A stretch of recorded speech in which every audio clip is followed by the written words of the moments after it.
ഇന്ന് കർക്കിടകം 1. ക്ഷേത്രങ്ങളിലും ഹൈന്ദവ ഭവനങ്ങളിലും ഇന്നു മുതൽ ഒരു മാസക്കാലം രാമായണ പാരായണത്തിന്റെ ഭക്തിസാന്ദ്രമായ അന്തരീക്ഷമായിരിക്കും.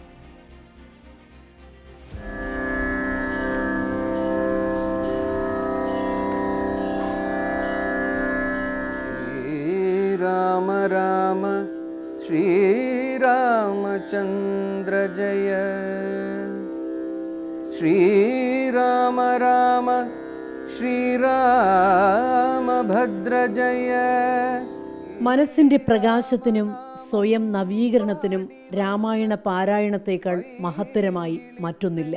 ശ്രീരാമചന്ദ്രനിൽ മനസ്സർപ്പിച്ച് നല്ലതു മാത്രം ചിന്തിക്കുകയും പ്രവർത്തിക്കുകയും ചെയ്യേണ്ടുന്ന പുണ്യമാസം.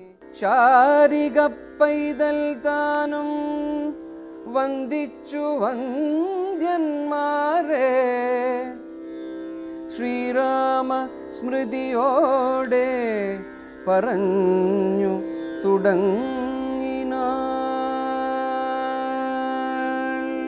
തോരാമഴയും കറുത്ത മാനവും പ്രകൃതിക്ക് മൂകത നൽകുന്ന പഞ്ഞക്കർക്കടകത്തിന്റെ വറുതിയെ ശ്രീരാമനാമം ജപിച്ചാണ് മറികടക്കുക.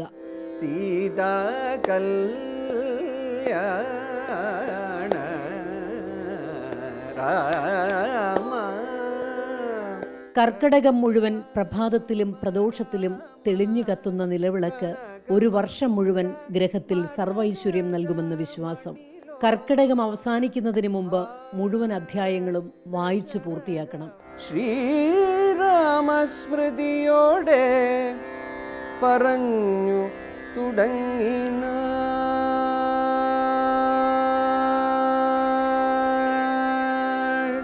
അങ്ങനെ അജ്ഞതയുടെ രാവു മാറി അറിവിന്റെ പ്രകാശം തെളിയാൻ കർക്കടകം മുഴുവൻ രാമായണത്തിന്റെ ശീലുകൾ മുഴങ്ങും.